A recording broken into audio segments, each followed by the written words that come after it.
ನಮಸ್ಕಾರ. ಮುಖ್ಯಾಂಶಗಳು. ಪ್ರಧಾನಿಯಿಂದ ಕೋವಿಡ್-19 ಲಸಿಕೆ ಪ್ರಗತಿ ಪರಿಶೀಲನೆ, ಪ್ರಯೋಗಾಲಯಗಳಿಗೆ ಭೇಟಿ, ವಿಜ್ಞಾನಿಗಳೊಂದಿಗೆ ಮಹತ್ವದ ಚರ್ಚೆ. ಕೊರೋನಾ ಸೋಂಕಿಗೆ ದೇಶೀಯ ಲಸಿಕೆ ಅನ್ವೇಷಣೆ, 3ನೇ ಹಂತದ ಪ್ರಯೋಗವು ಉತ್ತಮ ಫಲಿತಾಂಶ ನೀಡುವ ನಿರೀಕ್ಷೆ. ರಾಷ್ಟ್ರೀಯ ಶಿಕ್ಷಣ ನೀತಿಯಿಂದ ಶೈಕ್ಷಣಿಕ ವ್ಯವಸ್ಥೆಯಲ್ಲಿ ಮಹತ್ವದ ಸುಧಾರಣೆ, ಪರಿಣಾಮಕಾರಿ ಅನುಷ್ಠಾನಕ್ಕೆ ಸಿದ್ಧತೆ, ಡಾಕ್ಟರ್ ಸಿಎನ್ ಅಶ್ವತ್ಥನಾರಾಯಣ. ಪೊಲೀಸ್ ಇಲಾಖೆ ಪುನಶ್ಚೇತನಕ್ಕೆ ಅಗತ್ಯ ಕ್ರಮ, ವಾಹನ, ಶಸ್ತ್ರಾಸ್ತ್ರ ಆಧುನೀಕರಣಕ್ಕೆ 100 ಕೋಟಿ ರೂಪಾಯಿ ಅನುದಾನ, ಬಸವರಾಜ ಬೊಮ್ಮಾಯಿ. ವಾರ್ತೆಗಳ ವಿವರ.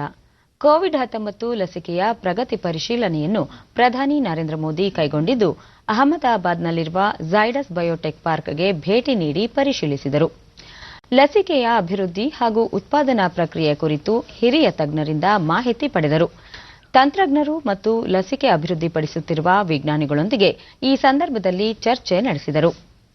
ಝೈಡಸ್ ಸಂಸ್ಥೆಯಲ್ಲಿ ಝೈಕೋವ್ ಡಿ ಲಸಿಕೆಯನ್ನು ಅಭಿವೃದ್ಧಿಪಡಿಸಲಾಗುತ್ತಿದೆ. ಮೊದಲ ಹಂತದ ಪರೀಕ್ಷೆ ಯಶಸ್ವಿಯಾಗಿದ್ದು, ಕಳೆದ ಆಗಸ್ಟ್ನಿಂದ 2ನೇ ಹಂತದ ಪ್ರಯೋಗ ಆರಂಭವಾಗಿದೆ.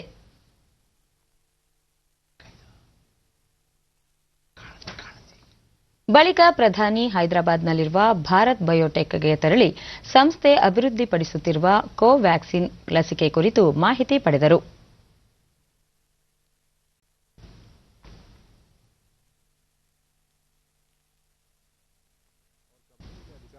प्रधानमंत्री वहां पर distribution of vaccine is concern and that's the reason even in the gram panchayat level, even in the village level, even in the block level, we need to... All right, what the procedure is, what the preparations are in place, the equipment. ಭಾರತೀಯ ವೈದ್ಯಕೀಯ ಸಂಶೋಧನಾ ಮಂಡಳಿ ICMR ಜೊತೆಗೂಡಿ Bharat biotech ಈ ಲಸಿಕೆಯನ್ನು ದೇಶೀಯವಾಗಿ ಅಭಿವೃದ್ಧಿಪಡಿಸುತ್ತಿದ್ದು, ಸದ್ಯ ಲಸಿಕೆ 3ನೇ ಹಂತದ ಪ್ರಯೋಗದಲ್ಲಿದೆ. ಭಾರತ್ ಬಯೋಟೆಕ್ ವಿಜ್ಞಾನಿಗಳ ತಂಡ ವೇಗವಾಗಿ ಕಾರ್ಯನಿರ್ವಹಿಸುತ್ತಿದೆ. ಇದಕ್ಕಾಗಿ ವಿಜ್ಞಾನಿಗಳಿಗೆ ಶುಭಾಶಯ ಕೋರಿರುವುದಾಗಿ ಪ್ರಧಾನಿ ಟ್ವೀಟ್ ಮಾಡಿದ್ದಾರೆ. ಇದೀಗ ಪ್ರಧಾನಿ ಪುಣೆ ತಲುಪಿದ್ದು, ಅಲ್ಲಿನ ಸೀರಂ ಇನ್ಸ್ಟಿಟ್ಯೂಟ್ ಆಫ್ ಇಂಡಿಯಾ ಸಂಸ್ಥೆಗೆ ಭೇಟಿ ನೀಡಲಿದ್ದಾರೆ.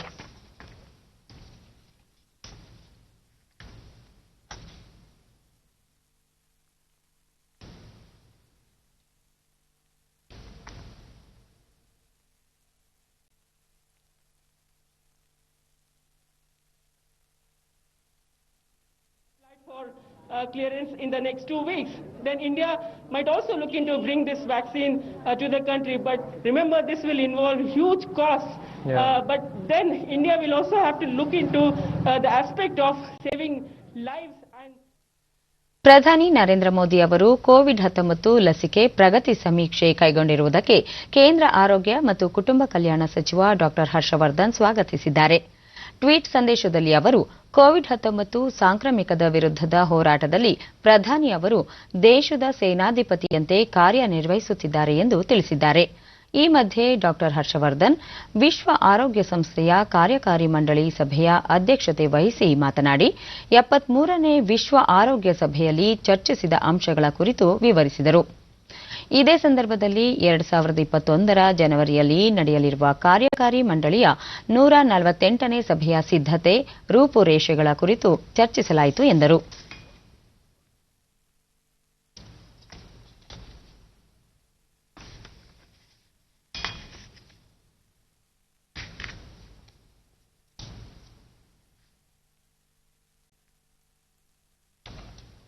ಕೊರೋನಾ ಸೋಂಕಿಗೆ ಭಾರತ್ ಬಯೋಟೆಕ್ ಸಂಸ್ಥೆ ನಡೆಸುತ್ತಿರುವ ಪ್ರಯೋಗಾತ್ಮಕ ಅನ್ವೇಷಣೆಗಳು 3ನೇ ಹಂತದ ಕ್ಲಿನಿಕಲ್ ಟ್ರಯಲ್ ಹಂತದವರೆಗೆ ತಲುಪಿರುವುದು ಮಹತ್ವದ ಸಾಧನೆಯಾಗಿದೆ ಎಂದು ಅಖಿಲ ಭಾರತ ವೈದ್ಯಕೀಯ ಸಂಸ್ಥೆ ಏಮ್ಸ್ನ ಡಾ ಎಂವಿ ಪದ್ಮಾ ಶ್ರೀವಾಸ್ತವ್ ಸಂತಸ ವ್ಯಕ್ತಪಡಿಸಿದ್ದಾರೆ.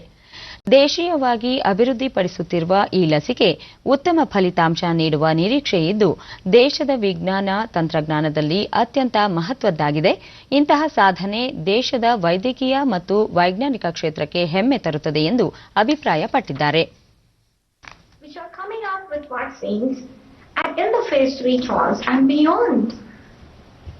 I don't know the efficacy of the vaccine. I'm not a vaccine expert. And I don't know the results finally of the phase 3 trials. What would they be? But just coming up to this trial stage itself, I feel it's an honor. And my institute the All India Institute of Medical Sciences has been in the front of all aspects of COVID pandemic. ಕೇಂದ್ರ ಗೃಹ ಸಚಿವಾಲಯದ ಮಾರ್ಗಸೂಚಿಯಂತೆ ರಾಜ್ಯದಲ್ಲಿ COVID-19 ನಿಯಂತ್ರಣ, ನಿಗಾವಣೆ ಮತ್ತು ಜಾಗೃತಿಗೆ ಸಂಬಂಧಿಸಿದಂತೆ ಮಾರ್ಗಸೂಚಿ ಹೊರಡಿಸಿದ್ದು, ಇದು ಡಿಸೆಂಬರ್ ಅಂತ್ಯದವರೆಗೆ ಜಾರಿಯಲ್ಲಿರುತ್ತದೆ. ರಾಜ್ಯದ ವಿವಿಧ ನಗರ ಸಂಸ್ಥೆಗಳು, ಸ್ಥಳೀಯ ಸಂಸ್ಥೆಗಳು ಮಾರ್ಗಸೂಚಿಯನ್ನು ಕಟ್ಟುನಿಟ್ಟಾಗಿ ಪಾಲಿಸಬೇಕು. ಆರ್ಥಿಕ ಚಟುವಟಿಕೆಯನ್ನು ಉತ್ತೇಜಿಸುವ ಹಿನ್ನೆಲೆಯಲ್ಲಿ ವ್ಯಾಪಾರ ಚಟುವಟಿಕೆಗಳಿಗೆ ಮಾತ್ರ ವಸ್ತು ಪ್ರದರ್ಶನ ಮಳಿಗೆಗಳನ್ನು ನೀಡಬೇಕು. ಒಳಾಂಗಣ ಸ್ಥಳಗಳಲ್ಲಿ 200 ಜನರ ಪರಿಮಿತಿಗೆ ಒಳಪಟ್ಟು ಸಭಾಭವನದ ಸಾಮರ್ಥ್ಯವನ್ನು 50%ಕ್ಕೆ ಮಾತ್ರ ನಿಯಂತ್ರಿಸಬೇಕು. ಇದೇ ಮಾನದಂಡದಡಿ ಧಾರ್ಮಿಕ, ಕ್ರೀಡಾ, ಮನರಂಜನೆ, ಶೈಕ್ಷಣಿಕ, ಸಾಂಸ್ಕೃತಿಕ ಕಾರ್ಯಕ್ರಮಗಳಿಗೆ ಅನುಮತಿ ನೀಡಬಹುದು. ಸೋಂಕು ಪಾಸಿಟಿವಿಟಿ ದರ 10%ಕ್ಕಿಂತ ಹೆಚ್ಚಿರುವ ಪ್ರದೇಶಗಳ ಕಚೇರಿಗಳಲ್ಲಿ ಏಕಕಾಲಕ್ಕೆ ಹಾಜರಾಗುವ ಸಿಬ್ಬಂದಿಯ ಸಂಖ್ಯೆಯನ್ನು ಕಡಿತಗೊಳಿಸಲು ಅಥವಾ ಪಾಳಿಯ ಆಧಾರದಲ್ಲಿ ಕಚೇರಿ ಸಮಯವನ್ನು ನಿಗದಿಪಡಿಸಿ ಸೋಂಕು ನಿಯಂತ್ರಣಕ್ಕೆ ಅಗತ್ಯ ಮುನ್ನೆಚ್ಚರಿಕೆ ಕ್ರಮ ಕೈಗೊಳ್ಳಬೇಕು. 50% ಅಥವಾ ಅದಕ್ಕಿಂತ ಹೆಚ್ಚು ನೌಕರರನ್ನು ಹೊಂದಿರುವ ಸಂಸ್ಥೆ ಹಾಗೂ ಕಚೇರಿಗಳಲ್ಲಿ ಆರೋಗ್ಯ ಸೇತು ಆಪ್ ಬಳಕೆಗೆ ಹೆಚ್ಚಿನ ಪ್ರೋತ್ಸಾಹ ನೀಡಬೇಕು. ಸೋಂಕು ನಿಯಂತ್ರಣಕ್ಕಾಗಿ ವಿಪತ್ತು ನಿರ್ವಹಣಾ ಅಧಿನಿಯಮ 2005ರ ಅಡಿ ಹೊರಡಿಸಲಾದ ಮಾರ್ಗಸೂಚಿಗಳನ್ನು ಜಿಲ್ಲಾಡಳಿತಗಳು ದುರ್ಬಲಗೊಳಿಸುವಂತಿಲ್ಲ ಎಂದು ಹೇಳಿದೆ. ಕೆಲಸದ ಸ್ಥಳಗಳಲ್ಲಿ ಸೋಂಕು ನಿಯಂತ್ರಣಕ್ಕೆ ಹೆಚ್ಚು ಒತ್ತು ನೀಡಬೇಕು. ಮನೆಯಿಂದ ಕೆಲಸ ಮಾಡುವ ಪದ್ಧತಿಗೆ ಹೆಚ್ಚಿನ ಪ್ರೋತ್ಸಾಹ, ಸೋಂಕು ಪತ್ತೆ ಪರೀಕ್ಷೆ ಜೊತೆಗೆ ನೈರ್ಮಲ್ಯಕ್ಕೆ ಆದ್ಯತೆ ನೀಡಬೇಕು. ನಿಯಮಿತವಾಗಿ ಸೋಂಕು ನಿವಾರಣೆ ಸಿಂಪಡಿಸಿ ವ್ಯಕ್ತಿಗತ ಅಂತರ ಕಾಯ್ದುಕೊಳ್ಳಬೇಕು ಎಂದು ಸೂಚಿಸಲಾಗಿದೆ. ದೇಶದಲ್ಲಿ ಕಳೆದ 24 ಗಂಟೆಗಳಲ್ಲಿ 41,322 ಕೊರೋನಾ ಸೋಂಕು ಪ್ರಕರಣಗಳು ಪತ್ತೆಯಾಗಿದ್ದು, ಒಟ್ಟು ಸೋಂಕಿತರ ಸಂಖ್ಯೆ 93,51,110ಕ್ಕೆ ಏರಿಕೆಯಾಗಿದೆ. ಸೋಂಕಿತರ ಚೇತರಿಕೆ ಪ್ರಮಾಣದಲ್ಲಿ ಏರಿಕೆಯಾಗುತ್ತಿದೆ. ನಿನ್ನೆ 41,452 ಮಂದಿ ಬಿಡುಗಡೆಯಾಗಿದ್ದು, ಒಟ್ಟು 87,59,969 ಸೋಂಕಿತರು ಗುಣಮುಖರಾಗಿದ್ದಾರೆ. ಇದರೊಂದಿಗೆ ಚೇತರಿಕೆ ಪ್ರಮಾಣ 93.68ಕ್ಕೆ ಹೆಚ್ಚಳವಾಗಿದೆ. ಒಂದೇ ದಿನ 485 ಮಂದಿ ಮೃತಪಟ್ಟಿದ್ದು, ಇದುವರೆಗೆ ಒಟ್ಟು 1,36,200 ಮಂದಿ ಸಾವನ್ನಪ್ಪಿದ್ದಾರೆ. ಮರಣ ದರ 1.46ಕ್ಕೆ ತಗ್ಗಿದೆ. 4,54,940 ಸೋಂಕಿತರು ವಿವಿಧ ಆಸ್ಪತ್ರೆಗಳಲ್ಲಿ ಚಿಕಿತ್ಸೆ ಪಡೆಯುತ್ತಿದ್ದು, ಸಕ್ರಿಯ ಪ್ರಕರಣಗಳ ಸಂಖ್ಯೆ 4.87ಕ್ಕೆ ಇಳಿಕೆಯಾಗಿದೆ. ರಾಷ್ಟ್ರಪತಿ ಭವನದಲ್ಲಿ ಈವರೆಗೆ ಕಾರ್ಯನಿರ್ವಹಿಸಿದ ಸೇನಾ ತುಕಡಿಯ ಬೀಳ್ಕೊಡುಗೆ ಹಾಗೂ ಹೊಸ ತುಕಡಿಯ ಸ್ವಾಗತ ಕಾರ್ಯಕ್ರಮದಲ್ಲಿಂದು ರಾಷ್ಟ್ರಪತಿ ರಾಮನಾಥ್ ಕೋವಿಂದ್ ಪಾಲ್ಗೊಂಡು ಗೌರವ ವಂದನೆ ಸ್ವೀಕರಿಸಿದರು. 3.5 ವರ್ಷಗಳ ಕಾಲ ಮೊದಲ ಗೋರ್ಖಾ ರೈಫಲ್ಸ್ ಪಡೆಯ 5ನೇ ತುಕಡಿ ರಾಷ್ಟ್ರಪತಿ ಭವನದ ಸೇವೆಯಲ್ಲಿತ್ತು. ಇಂದು ಗೋರ್ಖಾ ರೈಫಲ್ಸ್ನಿಂದ ಸಿಖ್ ರೆಜಿಮೆಂಟಿನ 6ನೇ ತುಕಡಿಗೆ ಬದಲಾವಣೆ ಮಾಡಲಾಯಿತು. ರಾಷ್ಟ್ರಪತಿ ಭವನದ ಸೇವೆಯಲ್ಲಿ ಸೇನೆಯ ವಿವಿಧ ಪಡೆಗಳು ಸರದಿ ಆಧಾರದ ಮೇಲೆ ಕಾರ್ಯನಿರ್ವಹಿಸುತ್ತವೆ. ಈ ಪಡೆಗಳು ಗಣರಾಜ್ಯ ದಿನದ ಪೆರೇಡ್, ಸ್ವಾತಂತ್ರ್ಯ ದಿನದ ಪೆರೇಡ್ ಸೇರಿದಂತೆ ಹಲವು ಪ್ರಮುಖ ಸಂದರ್ಭಗಳಲ್ಲಿ ಗಣ್ಯರಿಗೆ ದೇಶದ ಪರವಾಗಿ ಗೌರವ ಸೂಚಿಸುತ್ತವೆ. 3 ರಾಷ್ಟ್ರಗಳ ಪ್ರವಾಸದಲ್ಲಿರುವ ವಿದೇಶಾಂಗ ವ್ಯವಹಾರಗಳ ಸಚಿವ ಎಸ್ ಜೈಶಂಕರ್ ನಿನ್ನೆ ಸೆಷಲ್ಸ್ ಅಧ್ಯಕ್ಷ ಹಾಗೂ ವಿದೇಶಾಂಗ ಸಚಿವರನ್ನು ಭೇಟಿ ಮಾಡಿ ಮಾತುಕತೆ ನಡೆಸಿದರು. ಸೆಷಲ್ಸ್ ಅಧ್ಯಕ್ಷ ವಾವೆಲ್ ರಾಮ್ ಕಲವನ್ ಅವರನ್ನು ಭೇಟಿ ಮಾಡಿ ಭದ್ರತಾ ಸಹಕಾರ, ಸಹಭಾಗಿತ್ವ ಬಲವರ್ಧನೆ ಹಾಗೂ ಉಭಯ ರಾಷ್ಟ್ರಗಳ ಜನರ ಸಂಪರ್ಕದ ಕುರಿತು ಮಾತುಕತೆ ನಡೆಸಿದರು. ಸೆಷಲ್ಸ್ ವಿದೇಶಾಂಗ ವ್ಯವಹಾರಗಳ ಸಚಿವ ರಾಡೆಗೊಂಡೆ ಅವರೊಂದಿಗೆ ಉಭಯ ರಾಷ್ಟ್ರಗಳ ಸಹಭಾಗಿತ್ವವನ್ನು ಇನ್ನಷ್ಟು ದೃಢಪಡಿಸುವ ನಿಟ್ಟಿನಲ್ಲಿ ಚರ್ಚೆ ನಡೆಸಿದರು. ಭಾರತದ ನೆರೆಹೊರೆ ಮೊದಲು ಎನ್ನುವ ನೀತಿ ಹಾಗೂ ಸಾಗರ್ ಯೋಜನೆಯ ಕುರಿತು ವಿವರಣೆ ನೀಡಿದ ಅವರು ಸೆಷಲ್ಸ್ ಬಾಂಧವ್ಯಕ್ಕೆ ಆದ್ಯತೆ ನೀಡುವುದಾಗಿ ಜೈಶಂಕರ್ ಭರವಸೆ ನೀಡಿದರು. ಸೆಷಲ್ಸ್ ತೆರಳುವ ಮುನ್ನ ಅವರು ಬಹ್ರೇನ್ ಹಾಗೂ ಯುಎಇಗಳಿಗೂ ಭೇಟಿ ನೀಡಿದರು.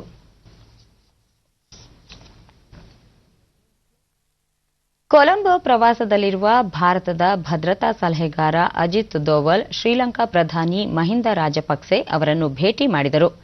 ತ್ರಿಪಕ್ಷೀಯ ರಾಷ್ಟ್ರೀಯ ಭದ್ರತಾ ಸಲಹೆಗಾರರ ಸಭೆಯಲ್ಲಿ ಪಾಲ್ಗೊಳ್ಳಲು ಅಜಿತ್ ದೋವಲ್ ಶ್ರೀಲಂಕಾ ತೆರಳಿದ್ದು, ಆಹ್ವಾನದ ಮೇರೆಗೆ ರಾಜಪಕ್ಸೆ ಅವರನ್ನು ಭೇಟಿಯಾಗಿ ಮಾತುಕತೆ ನಡೆಸಿದ್ದಾರೆ. ಕೊಲಂಬೋದಲ್ಲಿರುವ ಭಾರತೀಯ ಹೈಕಮಿಷನ್ ಈ ಕುರಿತು ಮಾಹಿತಿ ನೀಡಿದೆ. ಉಭಯ ರಾಷ್ಟ್ರಗಳ ಸಹಕಾರ ವೃದ್ಧಿಗೆ ಭಾರತದ ಪ್ರಧಾನಿ ನರೇಂದ್ರ ಮೋದಿ ಅವರೊಂದಿಗೆ ನಡೆಸಿದ್ದ ಯಶಸ್ವಿ ವರ್ಚುವಲ್ ಸಭೆಯ ಕೊಡುಗೆಗಳನ್ನು ದೋವಲ್ ಸ್ಮರಿಸಿದರು ಎಂದು ಹೈಕಮಿಷನ್ ಟ್ವೀಟ್ ಮಾಡಿದೆ.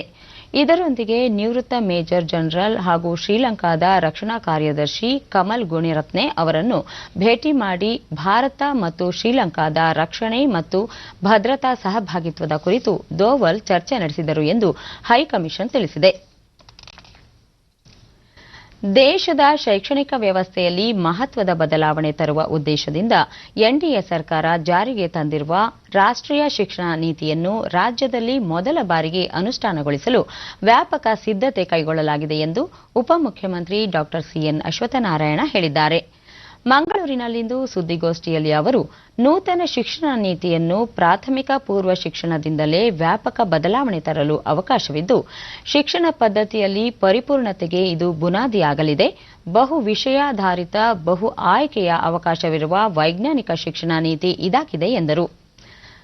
ಸ್ವಾತಂತ್ರ್ಯ ಹೋರಾಟಗಾರರಾದ ಬಾಲಗಂಗಾಧರ ತಿಲಕ್ ಹಾಗೂ ಮಹಾತ್ಮ ಗಾಂಧೀಜಿ ಅವರು ಸ್ವರಾಜ್ಯ ನಿರ್ಮಾಣಕ್ಕಾಗಿ ಸಾಕಷ್ಟು ಹೋರಾಟ ಮಾಡಿದ್ದರು. ಈ ನಿಟ್ಟಿನಲ್ಲಿ ರಾಜ್ಯಾಧ್ಯಕ್ಷ ನಳಿನ್ ಕುಮಾರ್ ಕಟೀಲ್ ಅವರ ನೇತೃತ್ವದಲ್ಲಿ ರಾಜ್ಯಾದ್ಯಂತ ಜಾಗೃತಿ ಕಾರ್ಯಕ್ರಮ ಹಮ್ಮಿಕೊಳ್ಳಲಾಗಿದೆ ಎಂದು ತಿಳಿಸಿದರು. ಗ್ರಾಮ ಪಂಚಾಯತ್ ಚುನಾವಣೆಗೆ ವ್ಯಾಪಕ ಸಿದ್ಧತೆ ಕೈಗೊಳ್ಳಲಾಗುತ್ತಿದ್ದು, ತಳಮಟ್ಟದಲ್ಲೂ ಕಾಂಗ್ರೆಸ್ ಪಕ್ಷವನ್ನು ಸೋಲಿಸುವುದು ನಮ್ಮ ಗುರಿ ಎಂದು ಡಾ ಸಿಎನ್ ಅಶ್ವತ್ಥನಾರಾಯಣ ಹೇಳಿದರು.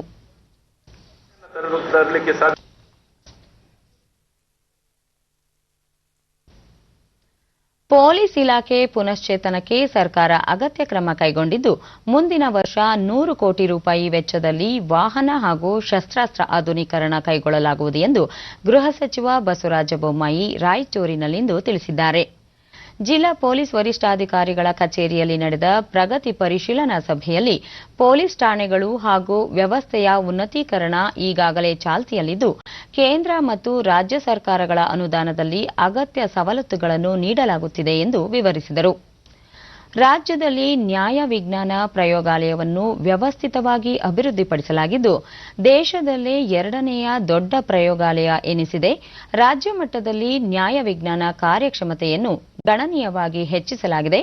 ಸೈಬರ್ ಅಪರಾಧಗಳ ತಡೆಗೆ ಅಗತ್ಯ ಕ್ರಮ ಕೈಗೊಳ್ಳಲಾಗಿದ್ದು, ಮಾದರಿಗಳ ಸಂಗ್ರಹ, ತನಿಖೆ ಸಾಮರ್ಥ್ಯ ಹೆಚ್ಚಿಸಲಾಗಿದೆ. ಉನ್ನತ ತಂತ್ರಜ್ಞಾನ ಬಳಸಿಕೊಂಡು DNA, finger print, narcotics, taxis ಸಾಮಗ್ರಿಗಳ ಪರೀಕ್ಷೆಗೆ ಈ ಪ್ರಯೋಗಾಲಯ ಬಳಕೆಯಾಗಲಿದೆ ಎಂದರು. ಶಸ್ತ್ರಾಸ್ತ್ರ ಇವೆಲ್ಲ ಅಭಿವೃದ್ಧಿ, ಆಮೇಲೆ ಕೆಲವು ಕ್ಯಾಮ್ರಾಸ್, ಈ ರೀತಿ ಎಲ್ಲವನ್ನು ತೆಗೆದುಕೊಳ್ಬೇಕು ಅನ್ನುವಂಥ ತೀರ್ಮಾನ ಕೂಡ ನಾವು ಮಾಡಿದ್ವಿ. ಅದು ನಾರ್ಕೋಟಿಕ್ಸ್ ಇರ್ಬೋದು, ಅಥವಾ ಫಿಂಗರ್ ಪ್ರಿಂಟ್ಸ್ ಇರ್ಬೋದು, ಅಥವಾ DNA ಇರ್ಬೋದು, ಟಾಕ್ಸಿಕ್ ಮೆಟೀರಿಯಲ್ ಇರ್ಬೋದು, ಮತ್ತು ಸೈಬರ್ ಕ್ರೈಮು ಕೂಡ ಅದರಲ್ಲಿ ಸೇರಿಸಿದೆ. ಹೀಗಾಗಿ ಎಲ್ಲ ಇದರಲ್ಲೂ ಕೂಡ ಅತಿ ಹೆಚ್ಚು ಸ್ಯಾಂಪಲ್ಗಳ ಟೆಸ್ಟ್ ಮಾಡೋದಕ್ಕೆ ಈಗ ತೆಗೆದುಕೊಂಡಿದೆ. 2ನೇ ಹಂತದಲ್ಲಿ ಪ್ರತಿ ಜಿಲ್ಲೆಗೆ ಮಾಡುವಾಗ ರಾಯಚೂರಿಗೂ ಕೂಡ. ಮುಖ್ಯಮಂತ್ರಿಗಳ ರಾಜಕೀಯ ಸಲಹೆಗಾರ ಸಂತೋಷ್ ಆತ್ಮಹತ್ಯೆ ಯತ್ನ ಕುರಿತು ಕೆಪಿಸಿಸಿ ಅಧ್ಯಕ್ಷ ಡಿಕೆ ಶಿವಕುಮಾರ್ ಮಾಡಿರುವ ಆರೋಪಕ್ಕೆ ಪುರಾವೆ ಒದಗಿಸಿದರೆ ಅಗತ್ಯ ತನಿಖೆ ನಡೆಸಲಾಗುವುದು ಎಂದರು. ಮಾಡಿ ಅದರ ಸಾಮರ್ಥ್ಯವನ್ನು ಹೆಚ್ಚಿಸುವಂಥ ಕೆಲಸ ಮಾಡ್ತಾರೆ. ಬಹುತೇಕವಾಗಿ ಇವತ್ತು ಸಾಯಂಕಾಲ ಅವರು ಜನರಲ್ ವಾರ್ಡ್ಗೂ ಬರ್ತಾರೆ. ನಾಳೆ ನಾಡಿದ್ದಷ್ಟರಲ್ಲಿ ಅವರು ಮಾತಾಡೋದಕ್ಕೂ ಅವಕಾಶಗಳಾಗ್ಬೋದು. ಈಗಾಗಲೇ ಸದಾಶಿವನಗರ ಪೊಲೀಸ್ ಸ್ಟೇಷನ್ದಲ್ಲಿ ಕೇಸ್ ದಾಖಲೆ ಆಗಿದೆ. ಅದು ಮುಂದಿನ ತನಿಖೆಯನ್ನು ಮಾಡಿದಾಗಲೇ ಸತ್ಯಾಸತ್ಯ ಹೊರಗೆ. ನಾನು ಡಿಕೆ ಶಿವಕುಮಾರ್ಗೆ ಇಷ್ಟೇ ಹೇಳಿ ಬಯಸ್ತೇನೆ, ಇಷ್ಟೆಲ್ಲ ಮಾಹಿತಿ ನಿಮ್ಮಲ್ಲಿ ಇದ್ದರೆ ದಯವಿಟ್ಟು ಆ ವಿಡಿಯೋನ ಕೊಟ್ಟರೆ ಅದನ್ನು ಕೂಡ ತನಿಖೆಗೆ ಒಳಪಡಿಸ್ತೇವೆ. ಕೃಷಿ ವಿಶ್ವವಿದ್ಯಾಲಯ ಜಿಕೆವಿಕೆಯ 51ನೇ ಘಟಿಕೋತ್ಸವದಲ್ಲಿ ಉತ್ತಮ ಸಾಧನೆ ಮಾಡಿದ ವಿದ್ಯಾರ್ಥಿಗಳಿಗೆ ಕೃಷಿ ಸಚಿವ ಬಿಸಿ ಪಾಟೀಲ್ ಚಿನ್ನದ ಪದಕ ವಿತರಿಸಿದರು. ಪರೀಕ್ಷಿಸುತ್ತೇನೆ.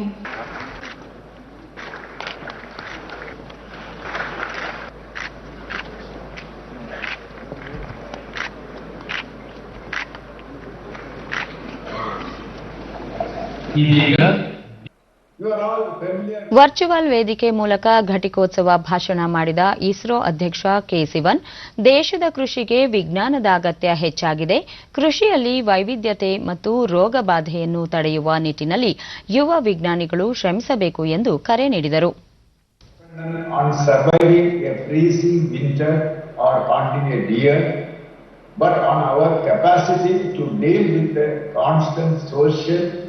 and technological change That is a reality of modern life. In order to be successful professionals and citizens in today's society. ಕೃಷಿ ಸಚಿವ ಬಿಸಿ ಪಾಟೀಲ್ ಪದವೀಧರರು ಕೇವಲ ಪದಕಗಳಿಗೆ ಸೀಮಿತಗೊಳ್ಳದೆ ಕೃಷಿ ಆಧುನೀಕರಣಕ್ಕೆ ಹೆಚ್ಚಿನ ಕಾಣಿಕೆ ನೀಡಬೇಕು. ಕೃಷಿಗೆ ಹಿನ್ನಡೆಯಾದರೆ ದೇಶದಲ್ಲಿ ಆಹಾರ ಸಮಸ್ಯೆ ಉದ್ಭವವಾಗುತ್ತದೆ. ವಿಜ್ಞಾನಿಗಳು ರೈತರ ಕಣ್ಣೀರು ಒರೆಸುವ ಕೆಲಸ ಮಾಡಬೇಕು. ಕೃಷಿ ವಿಶ್ವವಿದ್ಯಾಲಯಗಳು ದೇಶ ಕೃಷಿ ಸಮಸ್ಯೆಗಳನ್ನು ಬಗೆಹರಿಸುವ ವಿಜ್ಞಾನಗಳನ್ನು ಸೃಷ್ಟಿಸಬೇಕು ಎಂದು ಕರೆ ನೀಡಿದರು. ಇವತ್ತು ನೀವುಗಳು ಮಾಡಬೇಕಾದಂಥ ಕೆಲಸ, ಸಾಧಿಸಬೇಕಾದಂಥ ಸಾಧನೆ ಬಹಳಷ್ಟು ಇದೆ. ನಿಮ್ಮ ಜೀವನದಲ್ಲಿ ಒಂದು ಗೋಲನ್ನು ಹಾಕೊಳ್ಳಿ. ಇವತ್ತೆಲ್ಲ ನೀವು ಕೃಷಿ ಪದವೀಧರರಾಗ್ತಾ ಇದ್ದೀರಿ. ಎಲ್ಲೋ ನನ್ನ ಕೈಲಿ ಎಷ್ಟು ಸಾಧ್ಯ ಅಷ್ಟು ರೈತರ ಕಣ್ಣೀರನ್ನು ಒರೆಸುವಂತ ಕೆಲಸ ಮಾಡ್ತೀನಿ ಅಂತ ತಾವೆಲ್ಲ ಪಣ ತೊಡಬೇಕಾಗ್ತದೆ.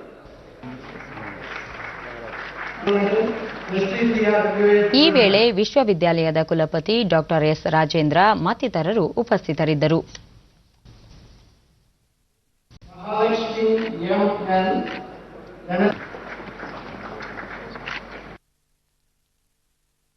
ಗ್ರಾಮಗಳ ಅಭಿವೃದ್ಧಿಯ ಜತೆಗೆ ಪಕ್ಷ ಸಂಘಟನೆಗೆ ಒತ್ತು ನೀಡುವುದು ಗ್ರಾಮ ಸ್ವರಾಜ್ಯ ಕಾರ್ಯಕ್ರಮದ ಮೂಲ ಉದ್ದೇಶವಾಗಿದೆ ಎಂದು ಉಪಮುಖ್ಯಮಂತ್ರಿ ಲಕ್ಷ್ಮಣ ಸವದಿ ಚಿತ್ರದುರ್ಗದಲ್ಲಿಂದು ತಿಳಿಸಿದರು.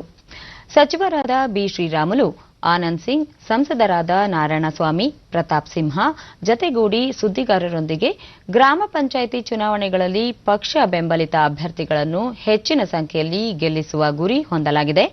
ಪಂಚರತ್ನ ಸಮಿತಿಗಳನ್ನು ರಚಿಸಿ ಮಹಿಳೆಯರಿಗೆ ಆದ್ಯತೆ ನೀಡಿ ಕೇಂದ್ರ ಹಾಗೂ ರಾಜ್ಯ ಸರ್ಕಾರದ ಯೋಜನೆಗಳು, ಅನುದಾನಗಳನ್ನು ಫಲಾನುಭವಿಗಳಿಗೆ ವ್ಯವಸ್ಥಿತವಾಗಿ ತಲುಪಿಸುವ ಚಿಂತನೆ ನಡೆಸಲಾಗಿದೆ. ಪಕ್ಷದ ವತಿಯಿಂದ ಗ್ರಾಮ ಸ್ವರಾಜ್ಯ ಸಮಾವೇಶಗಳ ಆಯೋಜನೆಗೆ 6 ತಂಡಗಳನ್ನು ರಚಿಸಲಾಗಿದ್ದು 4 ದಿನಗಳ ಕಾಲ ವಿವಿಧ ಜಿಲ್ಲೆಗಳಲ್ಲಿ ಪ್ರವಾಸ ಕೈಗೊಳ್ಳಲಾಗಿದೆ ಎಂದು ವಿವರಿಸಿದರು. ನಾವು ಇವತ್ತು ಪ್ರಾರಂಭ ಮಾಡ್ತಾ ಇದ್ದೀವಿ. ಆ ಪಂಚರತ್ನ ಕಮಿಟಿ ಅಂತಂದ್ರೆ ಎಲ್ಲಾ ಸಮುದಾಯದವರು ಇರಬೇಕು. ಮಹಿಳೆಯರನ್ನ ಮೊದಲು ಮಾಡಿಕೊಂಡು ಅಲ್ಲಿ ಕಮಿಟಿ ರಚನೆಯಾಗಿ ಅದರ ಜೊತೆಗೆ ಪ್ರತಿಯೊಂದು ಕುಟುಂಬಕ್ಕೆ ನಮ್ಮ ಸದಸ್ಯರು ಮನೆಗಳಿಗೆ ಹೋಗಿ ಕುಟುಂಬ ಮಿಲನ ಅಂತಕ್ಕಂಥದ್ದನ್ನ ಅಲ್ಲಿ ಆಯೋಜನೆಯಲ್ಲಿ ಮಾಡಿ, ಅಂದ್ರೆ ಒಂದು ಕುಟುಂಬದ ಜೊತೆಗೆ ನಮ್ಮ ಸದಸ್ಯರು ಹೋಗಿ ಕೂತು ಅವರ ಕಷ್ಟ ಕಾರ್ಪಣ್ಯಗಳನ್ನ ಅರ್ಥ ಮಾಡಿಕೊಂಡು ಆ ಕಷ್ಟ ಕಾರ್ಪಣ್ಯಗಳನ್ನು ನಿವಾರಣೆ ಮಾಡೋದ್ರ ಮುಖಾಂತರ ಭಾವನಾತ್ಮಕವಾಗಿ ನಮ್ಮ ಪಕ್ಷದ ಜೊತೆಗೆ ಅವರು ಬರುವ ಅಕ್ಟೋಬರ್ ಅಂತ್ಯದವರೆಗೆ ರಾಜ್ಯದಲ್ಲಿ ಕನ್ನಡ ಅನುಷ್ಠಾನದ ಕೆಲಸಗಳನ್ನು ಪೂರ್ಣಗೊಳಿಸಲು ಮುಖ್ಯಮಂತ್ರಿ ಬಿಎಸ್ ಯಡಿಯೂರಪ್ಪ ಕನ್ನಡ ಕಾಯಕ ವರ್ಷ ಘೋಷಣೆ ಮಾಡಿದ್ದು, ಈ ಹಿನ್ನೆಲೆಯಲ್ಲಿ ಸರ್ಕಾರದ ಎಲ್ಲ ಇಲಾಖೆಗಳು ಕಡ್ಡಾಯವಾಗಿ ಕನ್ನಡದಲ್ಲಿಯೇ ವ್ಯವಹರಿಸುವಂತೆ ಮುಖ್ಯ ಕಾರ್ಯದರ್ಶಿ ಟಿಎಂ ವಿಜಯಭಾಸ್ಕರ್ ಸುತ್ತೋಲೆ ಹೊರಡಿಸಿದ್ದಾರೆ. ತಂತ್ರಾಂಶದಲ್ಲಿ ಕನ್ನಡವನ್ನು ಯಶಸ್ವಿಯಾಗಿ ಬಳಸಲು ಕಾರ್ಯಕ್ರಮ ರೂಪಿಸುವುದು, ಇಲಾಖೆಗಳ ನೀತಿ ನಿರೂಪಣೆಗಳು ಕರಡು ಪ್ರತಿಗಳನ್ನು ಕಡ್ಡಾಯವಾಗಿ ಕನ್ನಡದಲ್ಲಿಯೇ ಸಿದ್ಧಪಡಿಸಬೇಕು, ರಾಜ್ಯದ ನಗರ ಪಟ್ಟಣಗಳ ಹೆಸರುಗಳನ್ನು ಕನ್ನಡದಲ್ಲಿಯೇ ಬರೆಯುವುದು, ಮೈಲುಗಲ್ಲುಗಳ ಮೇಲೆ ಕನ್ನಡ ಅಂಕಿ ಮತ್ತು ಅಕ್ಷರ ಬಳಕೆ, ಎಲ್ಲ ಇಲಾಖೆಗಳ ಜಾಲತಾಣಗಳ ಪ್ರಧಾನ ಹಾಗೂ ಒಳಪುಟಗಳು, ಸಾಮಾಜಿಕ ಜಾಲತಾಣದಲ್ಲೂ ಕನ್ನಡವನ್ನು ಕಡ್ಡಾಯವಾಗಿ ಬಳಕೆ ಮಾಡಬೇಕು ಎಂದು ಸೂಚಿಸಲಾಗಿದೆ. ನಿಗಮ ಮಂಡಳಿಗಳು, ಸರ್ಕಾರದಿಂದ ಅನುದಾನ ಪಡೆಯುವ ಎಲ್ಲ ಸಂಘ ಸಂಸ್ಥೆಗಳು ವಾರ್ಷಿಕ ವರದಿಗಳನ್ನು, ಆಯವ್ಯಯ ದಾಖಲೆಗಳನ್ನು ಕಡ್ಡಾಯವಾಗಿ ಕನ್ನಡದಲ್ಲಿಯೇ ಸಲ್ಲಿಸಬೇಕು ಎಂದು ಸುತ್ತೋಲೆಯಲ್ಲಿ ತಿಳಿಸಲಾಗಿದೆ. ಬರಪೀಡಿತ ಚಿತ್ರದುರ್ಗ ಜಿಲ್ಲೆಯಲ್ಲಿ ರೈತರು ಕಡಿಮೆ ನೀರು ಮತ್ತು ಬಂಡವಾಳದಲ್ಲಿ ತೋಟಗಾರಿಕೆ ಬೆಳೆಗಳನ್ನು ಬೆಳೆಯಲು ಮುಂದಾಗಿದ್ದಾರೆ. ಚಳ್ಳಕೆರೆ ತಾಲೂಕಿನ ಕಾಲುವೆಹಳ್ಳಿಯ ರೈತ ಕೆಪಿ ಭೂತಯ್ಯ ಮತ್ತು ತಿಪ್ಪೇಸ್ವಾಮಿ ಆಪಲ್ ಬಾರೆ ಬೆಳೆದು ಇತರರಿಗೂ ಮಾದರಿಯಾಗಿದ್ದಾರೆ. ತೋಟಗಾರಿಕೆ ಇಲಾಖೆಯ ಮಾರ್ಗದರ್ಶನದೊಂದಿಗೆ ಆಪಲ್ ಬಾರೆ ಬೆಳೆಯಲಾಗಿದ್ದು, ರೈತರು ಉತ್ತಮ ಇಳುವರಿಯೊಂದಿಗೆ ಅಧಿಕ ಲಾಭದ ನಿರೀಕ್ಷೆಯಲ್ಲಿದ್ದಾರೆ. ಈ ಬೆಳೆ ನಾಟಿ ಮಾಡಿ 1.5 ವರ್ಷಕ್ಕೆ ಕಟಾವಿಗೆ ಬಂದಿದ್ದು, ಒಂದು ಗಿಡದಿಂದ 30 ರಿಂದ 40 ಕೆಜಿ ಇಳುವರಿ ದೊರೆಯುತ್ತದೆ. ಇದರಿಂದ ವರ್ಷಕ್ಕೆ 1 ಲಕ್ಷಕ್ಕೂ ಹೆಚ್ಚು ಆದಾಯ ಬರುವ ನಿರೀಕ್ಷೆಯಿದೆ.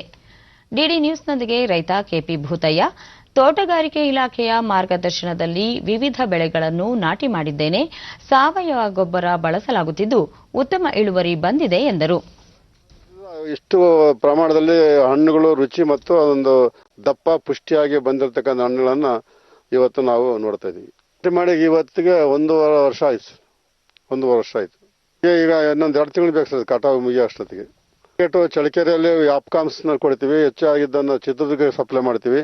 ಆಮೇಲೆ ಚಳಿಕೆರೆಯಲ್ಲಿ ಹಣ್ಣುಗಳ ಅಂಗಡಿಗಳಿಗೆಲ್ಲ 30 ರೂಪಾಯಿ ಒಂದು ಕೆಜಿ ಹಂಗೆ ವಿತರಣೆ ಮಾಡಿಸ್ತೀವಿ. ಕೃಷಿ ಇಲಾಖೆ ಮತ್ತೋರ್ವ ರೈತ ತಿಪ್ಪೇಸ್ವಾಮಿ, ಮೊದಲ ಬಾರಿಗೆ ಆಪಲ್ ಬಾರೆ ಬೆಳೆಯಲಾಗಿದ್ದು ಕೊಟ್ಟಿಗೆ ಗೊಬ್ಬರ, ಗಂಜಲ, ಸಾವಯವ ಗೊಬ್ಬರ ಬಳಸಲಾಗುತ್ತಿದೆ. ಇದೀಗ ಉತ್ತಮ ಇಳುವರಿ ಬಂದಿದ್ದು ಮಾರುಕಟ್ಟೆಯಲ್ಲಿಯೂ ಹೆಚ್ಚಿನ ಬೇಡಿಕೆ ಇದೆ ಎಂದರು.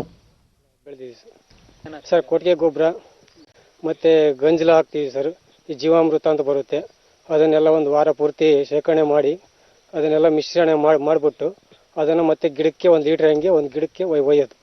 ಮತ್ತು ಅದರಿಂದ ಎಲ್ಲ ಪೌಷ್ಟಿಕಾಂಶ ಜಾಸ್ತಿ ಆಗಿಬಿಟ್ಟು ಎಲ್ಲ ಚೆನ್ನಾಗಿ ಇಳುವರಿ ಚೆನ್ನಾಗಿ ಬಂದಿದೆ ಸರ್. ವಾರಕ್ಕೆ 1 ಟೈಮ್ ನೀರು ಬಿಡ್ತೀವಿ ಸರ್. ಈ ಬಾರೆ ಚಳ್ಳಕೆರೆ ತಾಲೂಕಿನ ತೋಟಗಾರಿಕೆ ಇಲಾಖೆಯ ಹಿರಿಯ ಸಹಾಯಕ ನಿರ್ದೇಶಕ ವಿರೂಪಾಕ್ಷಪ್ಪ, ಕಡಿಮೆ ಬಂಡವಾಳದಲ್ಲಿ ಹೆಚ್ಚು ಇಳುವರಿ ಪಡೆಯಲು ಇದರಿಂದ ಸಹಕಾರಿಯಾಗಿದೆ ಎಂದರು. 1.25 ಲಕ್ಷ ರೂಪಾಯಿ ನಾವು ಆದಾಯವನ್ನು ಪಡ್ಕೊಳ್ಳಿಕ್ಕೆ ಸಾಧ್ಯ ಆಗ್ತದೆ. ಹಾಗಾಗಿ ರೈತರಿಗೆ ಕಡಿಮೆ ನೀರಿನಲ್ಲಿ, ಕಡಿಮೆ ಬಂಡವಾಳದಲ್ಲಿ, ಆಮೇಲೆ ಕಡಿಮೆ ಕೆಲಸ ಕೂಡ, ಇಂತಹ ಒಂದು ಇದರಲ್ಲಿ ಕೂಡ ನಾವು ರೈತರು ಒಂದು ಸ್ಥಿರವಾದಂಥ ಒಂದು ಆದಾಯನ ಪಡ್ಕೊಳ್ಳಿಕ್ಕೆ ಅನುಕೂಲ ಆಗುತ್ತೆ ಈ ಒಂದು ಬಾರೆ ತೋಟದಿಂದ ಅಂತ ಹೇಳಲಿಕ್ಕೆ ಇಚ್ಛಪಡ್ತೇನೆ. ಈ ಒಂದು ತೋಟಗಳನ್ನು ಮಾಡ್ಕೊಳ್ಳಿಕ್ಕೆ ಕೂಡ ರೈತರು ಮಹಾತ್ಮ ಗಾಂಧಿ ರಾಷ್ಟ್ರೀಯ ಗ್ರಾಮೀಣ ಉದ್ಯೋಗ ಖಾತ್ರಿ ಯೋಜನೆ ಅಡಿಯಲ್ಲಿ ಕೂಡ ತೋಟಗಾರಿಕೆ ಇಲಾಖೆಯಿಂದ ಏನು ಬೆಳೆ ವಿಸ್ತರಣೆ ಮಾಡ್ಕೊಳ್ಳಿಕ್ಕೆ ನಾವು ಸೌಲಭ್ಯವನ್ನು ಒದಗಿಸ್ಕೊಡ್ತೇವೆ. ಹೆಚ್ಚಿನ ಮಟ್ಟದಲ್ಲಿ ರೈತರು ಕೂಡ ಈ ಒಂದು ಸೌಲಭ್ಯವನ್ನು ಸದುಪಯೋಗ ಮಾಡ್ಕೊಳ್ಬೇಕಂತೇಳಿ. ಉತ್ತರ ಕನ್ನಡ ಜಿಲ್ಲೆಯ ಕುಮಟಾ ತಾಲೂಕಿನ ಸಾಣಿಕಟ್ಟಾದ ಪ್ರದೇಶದಲ್ಲಿ ಉತ್ಪಾದಿಸುವ ಉಪ್ಪಿನಲ್ಲಿ ಔಷಧೀಯ ಗುಣಗಳಿವೆ. ಇದನ್ನು ಆಯುರ್ವೇದದ ಚಿಕಿತ್ಸೆಯಲ್ಲಿಯೂ ಬಳಸಲಾಗುತ್ತಿದ್ದು ಹಲವಾರು ಜನರಿಗೆ ಉದ್ಯೋಗವೂ ದೊರೆತಿದೆ. ಈ ಉದ್ಯಮವನ್ನು ಕೃಷಿ ಜೀವ ವೈವಿಧ್ಯ ಪಾರಂಪರಿಕ ಪ್ರದೇಶವೆಂದು ಘೋಷಿಸುವ ಪ್ರಯತ್ನದ ಹಿನ್ನೆಲೆಯಲ್ಲಿ ರಾಜ್ಯ ಜೀವ ವೈವಿಧ್ಯ ಮಂಡಳಿ ಅಧ್ಯಕ್ಷ ಅನಂತ ಹೆಗಡೆ, ಆಶೀಸರ ಮತ್ತು ಅಧಿಕಾರಿಗಳು ನಿನ್ನೆ ಭೇಟಿ ನೀಡಿ ಪರಿಶೀಲಿಸಿದರು.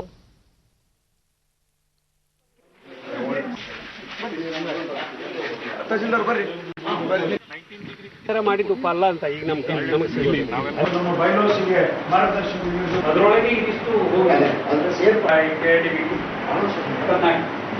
ಕೇವಲ ನೈಸರ್ಗಿಕ ಉಪ. ಡಿಡಿ ನ್ಯೂಸ್ನೊಂದಿಗೆ ಅನಂತ ಹೆಗಡೆ, ಆಶೀಸರ. ಶುದ್ಧ ನೀರಿನಿಂದ ಉತ್ಪಾದಿಸಲಾಗುವ ಈ ಉಪ್ಪು ಜನರ ಆರೋಗ್ಯ ಕಾಪಾಡುತ್ತದೆ. ಈ ಪ್ರದೇಶವನ್ನು ಕೃಷಿ ಜೀವ ವೈವಿಧ್ಯ ಪಾರಂಪರಿಕ ಪ್ರದೇಶವೆಂದು ಘೋಷಣೆ ಮಾಡಲು ಅಗತ್ಯ ಕ್ರಮ ಕೈಗೊಳ್ಳಲಾಗುವುದು ಎಂದರು. ತಯಾರಿಕಾ ಘಟಕ ಇದು ಮುಂದಿನ ದಿನಗಳಲ್ಲಿ ಈ ಮುಂದಿನ ಜನಾಂಗಕ್ಕೆ ಕೂಡ ಇದೊಂದು ದೊಡ್ಡದಾದಂಥದ್ದು. ಇದು ದೇಶದ ಜನರಿಗೆ ಉತ್ತಮವಾದಂಥ ಆರೋಗ್ಯವನ್ನು ಕೊಡುವಂಥದ್ದು. ಅಪರೂಪದ ಕೃಷಿ ವೈವಿಧ್ಯ ಒಂದು ಪ್ರದೇಶ ಅಂತ ಇದನ್ನು ಗುರುತಿಸ್ತೇವೆ. ತಮ್ಮೆಲ್ಲರ ಈ ಸಂದರ್ಭದಲ್ಲಿ ಇದಕ್ಕೆ ಜಿಯೋಗ್ರಫಿಕಲ್ ಇಂಡಿಕೇಟರ್ ಅಂತ ಹೇಳಿ ಕೇಂದ್ರ ಸರ್ಕಾರದ ಒಂದು ಗುರುತು ಏನು ಮಾಡಬೇಕಾಗಿದೆ. ಆ ದೃಷ್ಟಿಯಿಂದ ಕೂಡ ನಾವು ಜಿಲ್ಲಾಧಿಕಾರಿಗಳು ಮತ್ತು ಸಿಇಒ ಅವರು ಇದರ ಬಗ್ಗೆ ಮಾಹಿತಿಗಳನ್ನು ಇಟ್ಕೊಂಡು ಆ ಪ್ರೊಸೀಜರ್ ಫಾಲೋ ಮಾಡಿ ಒಂದು ಟ್ಯಾಗ್ ಅನ್ನ ಇದಕ್ಕೆ ದೊರಕಿಸುವಂತಹ ದಿಕ್ಕಿನಲ್ಲಿ ಪ್ರಯತ್ನವನ್ನ ಮಾಡ್ತೇವೆ. ಇದರ ಸುತ್ತಮುತ್ತಲು ಉಪ್ಪು ಸಹಕಾರಿ ಸಂಘದ ಅಧ್ಯಕ್ಷ ಅರುಣ ನಾಡಕರ್ಣಿ, ಈ ಉಪ್ಪನ್ನು ಅಘನಾಶಿನಿ ನದಿ ನೀರಿನಿಂದ ತಯಾರಿಸಲಾಗುವುದು. ಇದರ ಸುತ್ತಮುತ್ತ ಹಲವಾರು ಕಾಡುಗಳಿರುವುದರಿಂದ ವನಸ್ಪತಿಯ ಅಂಶ ಇದರಲ್ಲಿ ಕೂಡಿರುತ್ತದೆ. ಇದಕ್ಕೆ ಜಿಐಎ ಬ್ರ್ಯಾಂಡ್ ಸಿಗುವಂತೆ ಕೇಂದ್ರ ಸರ್ಕಾರಕ್ಕೆ ಶಿಫಾರಸು ಮಾಡಲಾಗುವುದು ಎಂದರು. ಇದಕ್ಕೆ ತಂದೆ ಆದ ಬ್ರ್ಯಾಂಡ್ ಇದೆ. ಈ ಉಪ್ಪೇನಿದೆ ಇದನ್ನ ವನಸ್ಪತಿ ಇದರಲ್ಲಿ ಆಯುರ್ವೇದದಲ್ಲೂ ಉಪಯೋಗ ಮಾಡ್ತಾರೆ, ನ್ಯಾಚುರೋಪತಿಯಲ್ಲೂ ಉಪಯೋಗ ಮಾಡ್ತಾರೆ. ಜೀವ ವೈವಿಧ್ಯದ ಅಧ್ಯಕ್ಷರು ಇದಕ್ಕೆ ಭೇಟಿ ನೀಡಿದ್ದಾರೆ. ಮತ್ತೆ ನಮ್ಮ ಇಲ್ಲಿಯ ಉಪ್ಪಿನ ಯಾವ ರೀತಿಯಲ್ಲಿ ಸಿದ್ಧ ಆಗ್ತದೆ ಅಂತ ಹೇಳೋ ಬಗ್ಗೆ ನೋಡಿ ನಮಗೆ GI ಬ್ರ್ಯಾಂಡ್ ಸಿಗೋ ರೀತಿಯಲ್ಲಿ ಕೇಂದ್ರ ಸರ್ಕಾರಕ್ಕೆ ನಮ್ಮ ಸಂಸ್ಥೆ ಹೆಸರನ್ನು ಶಿಫಾರಸು ಮಾಡ್ತೇವೆ ಅಂತ ಹೇಳಿದ್ದಾರೆ. ಸ್ಪರ್ಧಾತ್ಮಕ ಪರೀಕ್ಷೆಗಳನ್ನು ತೆಗೆದುಕೊಳ್ಳುವವರಿಗೆ ನೆರವಾಗುವ ಉದ್ದೇಶದಿಂದ ಕರ್ನಾಟಕ ಮುಕ್ತ ವಿಶ್ವವಿದ್ಯಾಲಯ ಆಯೋಜಿಸಿರುವ IAS ಮತ್ತು KAS ಆನ್ಲೈನ್ ತರಬೇತಿ ಮೈಸೂರಿನಲ್ಲಿ ನಿನ್ನೆಯಿಂದ ಆರಂಭವಾಗಿದೆ. ಕಾರ್ಮಿಕ ಇಲಾಖೆಯ ಆಯುಕ್ತ ಅಕ್ರಂ ಪಾಷಾ, ಕರ್ನಾಟಕ ಮುಕ್ತ ವಿಶ್ವವಿದ್ಯಾಲಯ ಕುಲಪತಿ ಪ್ರೊಫೆಸರ್ ವಿದ್ಯಾಶಂಕರ್, ಕುಲಸಚಿವ ಪ್ರೊಫೆಸರ್ ಲಿಂಗರಾಜ ಗಾಂಧಿ ಉಪಸ್ಥಿತರಿದ್ದರು. ನಮ್ಮ ನೇತೃತ್ವದಲ್ಲಿ ಒಳ್ಳೆ ಕೆಲಸ ಕಾರ್ಯಗಳಾಗ್ತಾ ಇದೆ. ಏನು ಸ್ಪರ್ಧಾತ್ಮಕ ವಿದ್ಯಾರ್ಥಿಗಳಿಗೆ ಟ್ರೈನಿಂಗ್ ಕೊಡೋ ವಿಚಾರದಲ್ಲಿ ಬಹಳ ಆಸಕ್ತಿಯಿಂದ ಮಾಡ್ತಾ ಇದ್ದೀರಾ. ಇದಕ್ಕೆ ಬಂದಂತ ಎಲ್ಲಾ ವಿಷಯಗಳು ಕೂಡ ತಮಗೆ ಬಹಳ ಸಪೋರ್ಟಿವ್ ಆಗಿ ಅವ್ರಿವ್ರ ಮನೆ ಹತ್ರ ಹೋಗೋದಲ್ಲ ಅಥವಾ ಕೆಲಸ ಕೊಡಿ ಏನ ಮಾಡಿದ್ರೆ ಬಹುಶಃ ಎಲ್ಲರೂ ಕೂಡ ಉದ್ಯೋಗವನ್ನು ಪಡೆದುಕೊಳ್ಳೋದಿಕ್ಕೆ ಅವಕಾಶ ಆಗ್ತದೆ. ಇವ್ಯಾರು ಪರೀಕ್ಷೆಯನ್ನು ಎದುರಿಸಿದ್ದಾರೆ. ಸುಮಾರು 700 ಡಿಡಿ ನ್ಯೂಸ್ನೊಂದಿಗೆ ಪ್ರೊಫೆಸರ್ ವಿದ್ಯಾಶಂಕರ್, ಲಾಕ್ಡೌನ್ನಿಂದ ಸ್ಪರ್ಧಾತ್ಮಕ ಪರೀಕ್ಷೆ ತಯಾರಿಯಲ್ಲಿರುವ ಅಭ್ಯರ್ಥಿಗಳಿಗೆ ತೊಡಕಾಗಬಾರದು ಎಂಬ ಉದ್ದೇಶದಿಂದ ಝೂಮ್ಗೆ ಪರ್ಯಾಯ ಆಪ್ ಅನ್ನು ಸಿದ್ಧಪಡಿಸಲಾಗಿದ್ದು, ಕೆಎಸ್ಒಯು ಸ್ಟೂಡೆಂಟ್ ಆಪ್ ಎಂಬ ವಿಡಿಯೋ ಪ್ಲಾಟ್ಫಾರ್ಮ್ ಸೃಷ್ಟಿಸಲಾಗಿದೆ. ಆನ್ಲೈನ್ ಕಲಿಕೆಗೆ ಕೆಎಸ್ಒಯು ಅತ್ಯುತ್ತಮ ವೇದಿಕೆಯಾಗಿ ಹೊರಹೊಮ್ಮುವ ನಿರೀಕ್ಷೆಯಿದೆ ಎಂದರು. ನಡೆಸ್ಕೊಡ್ತಾರೆ. ಇದು 60 ದಿನ 750 ಜನ ವಿದ್ಯಾರ್ಥಿಗಳು ಎನ್ರೋಲ್ ಮಾಡ್ಕೊಂಡಿದ್ದಾರೆ, ಅಡ್ಮಿಷನ್ ಮಾಡ್ಕೊಂಡಿದ್ದಾರೆ. ಪ್ರತಿಯೊಬ್ಬ ವಿದ್ಯಾರ್ಥಿಗೂ 500 ರೂಪಾಯಿಯನ್ನ ನಾವು 60 ದಿನ ಟ್ರೈನಿಂಗ್ ಪ್ರೋಗ್ರಾಮ್ಗೆ ವಿತ್ ಮೆಟೀರಿಯಲ್ಸ್ ಅನ್ನ ಕೊಡ್ತೀವಿ. ಈ ಹೊರ ರಾಜ್ಯದ ವಿದ್ಯಾರ್ಥಿಗಳು ಯಾರೂ ಇಲ್ಲ. ನಮ್ಮ ರಾಜ್ಯದ ಮೂಲೆಯಿಂದ ಎಲ್ಲ ಯಾರ್ಯಾರು ಇಂಟ್ರೆಸ್ಟ್ ಇದ್ದಾರೋ ಅವರು ಜಾಯಿನ್ ಆಗಿದ್ದಾರೆ.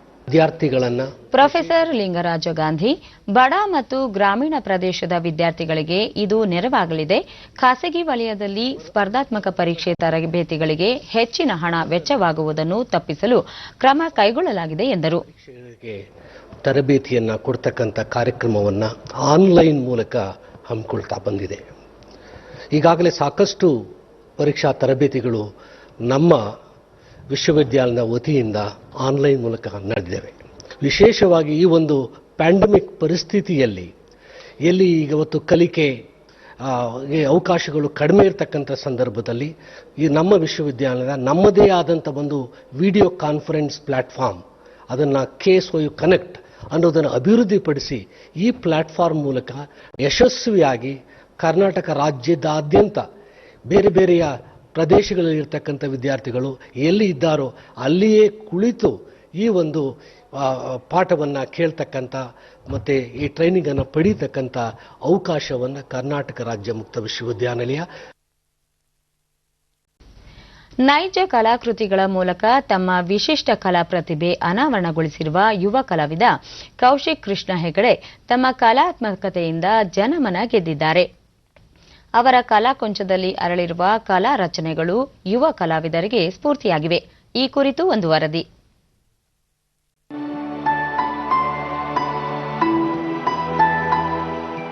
ಉತ್ತರ ಕನ್ನಡ ಜಿಲ್ಲೆಯ ಶಿರ್ಸಿ ಸಮೀಪದ ಗಡಿಹಳ್ಳಿಯ ಯುವ ಕಲಾವಿದ ಕೌಶಿಕ್ ಕೃಷ್ಣ ಹೆಗಡೆ ಅನನ್ಯ ಪ್ರತಿಭೆ. ಇವರ ಕೈಚಳಕದಲ್ಲಿ ಮೂಡಿರುವ ಕಲಾಕೃತಿಗಳು ನೈಜತೆಯ ಪ್ರತಿಬಿಂಬವಾಗಿವೆ. ಮಕ್ಕಳ ತುಂಟಾಟ, ಪ್ರಕೃತಿ ಸೌಂದರ್ಯ ರೂಪಕಗಳು, ವನ್ಯಜೀವಿ, ಗ್ರಾಮೀಣ ಪರಿಸರ, ನಾಗಾ ಸಾಧುಗಳ ಜೀವನಾಧಾರಿತ ಚಿತ್ರಗಳು ಜೀವ ತಳೆದಿವೆ. ಇವರ ಕಲಾಕೃತಿಗಳು ರಾಷ್ಟ್ರೀಯ, ಅಂತಾರಾಷ್ಟ್ರೀಯ ಮಟ್ಟದಲ್ಲಿಯೂ ಖ್ಯಾತಿ ಗಳಿಸಿವೆ. 3 ನಿಮಿಷದಲ್ಲಿ ವರನಟ ಡಾಕ್ಟರ್ ರಾಜ್ಕುಮಾರ್ ಅವರ ಭಾವಚಿತ್ರ ಹಾಗೂ ಸತತ 8 ಗಂಟೆಗಳ ಅವಧಿಯಲ್ಲಿ 100 ಚಿತ್ರಗಳನ್ನು ಬಿಡಿಸಿ ವಿಶಿಷ್ಟ ದಾಖಲೆಗಳನ್ನು ತಮ್ಮದಾಗಿಸಿಕೊಂಡಿದ್ದಾರೆ. ಸತತ 8 ವರ್ಷಗಳಿಂದ ಚಿತ್ರಕಲೆಯ ವಿವಿಧ ಪ್ರಕಾರಗಳಲ್ಲಿ ತೊಡಗಿಕೊಂಡಿರುವ ಇವರು ಲ್ಯಾಂಡ್ಸ್ಕೇಪ್, ವಾಟರ್ ಕಲರ್, ತೈಲವರ್ಣ ಹಾಗೂ ಕಲರ್ ಪೆನ್ಸಿಲ್ ಶೇಡಿಂಗ್ನಿಂದ ಚಿತ್ರಗಳನ್ನು ರಚಿಸುತ್ತಾ ಬಂದಿದ್ದಾರೆ. ಪೋರ್ಟ್ರೇಟ್ ಚಿತ್ರಗಳನ್ನು ಬರೆಯುವಲ್ಲಿಯೂ ಅಪಾರ ಆಸಕ್ತಿ ಹೊಂದಿದ್ದಾರೆ. ತಮ್ಮ ವಿಭಿನ್ನ ಕಲಾಕೃತಿಗಳ ಮೂಲಕ ಪರಿಚಿತರಾದ ಇವರು ರಾಜ್ಯವಷ್ಟೇ ಅಲ್ಲದೆ ನೆರೆ ರಾಜ್ಯಗಳಾದ ಗೋವಾ, ಮಹಾರಾಷ್ಟ್ರಗಳಲ್ಲಿಯೂ ತಮ್ಮ ಚಿತ್ರಗಳನ್ನು ಪ್ರದರ್ಶಿಸಿದ್ದಾರೆ. ಕೌಶಿಕ್ ಕೃಷ್ಣ ಹೆಗಡೆ ಅವರಿಗೆ ಕ್ಯಾಮಲಿನ್ ಕಲಾ ಪ್ರಶಸ್ತಿ, ಅಯೋಧ್ಯೆ ಕಲಾ ಪ್ರಶಸ್ತಿ ಸೇರಿ ಹಲವು ಪುರಸ್ಕಾರಗಳು ಲಭಿಸಿವೆ.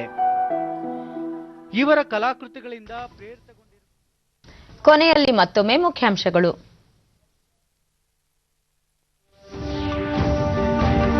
ಪ್ರಧಾನಿಯಿಂದ ಕೋವಿಡ್-19 ಲಸಿಕೆ ಪ್ರಗತಿ ಪರಿಶೀಲನೆ, ಪ್ರಯೋಗಾಲಯಗಳಿಗೆ ಭೇಟಿ, ವಿಜ್ಞಾನಿಗಳೊಂದಿಗೆ ಮಹತ್ವದ ಚರ್ಚೆ.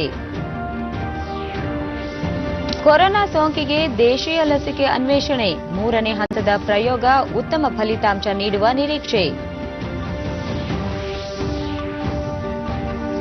ರಾಷ್ಟ್ರೀಯ ಶಿಕ್ಷಣ ನೀತಿಯಿಂದ ಶೈಕ್ಷಣಿಕ ವ್ಯವಸ್ಥೆಯಲ್ಲಿ ಮಹತ್ವದ ಸುಧಾರಣೆ, ಪರಿಣಾಮಕಾರಿ ಅನುಷ್ಠಾನಕ್ಕೆ ಸಿದ್ಧತೆ, ಡಾಕ್ಟರ್ ಸಿಎನ್ ಅಶ್ವತ್ಥನಾರಾಯಣ.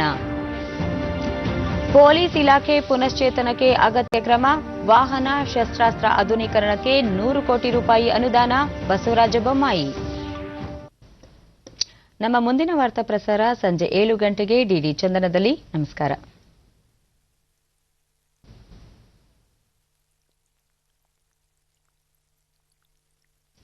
ನಮ್ಮ ಮುಂದಿನ ವಾರ್ತಾ ಪ್ರಸಾರ ಸಂಜೆ 7 ಗಂಟೆಗೆ ಡಿಡಿ ಚಂದನದಲ್ಲಿ. ನಮಸ್ಕಾರ.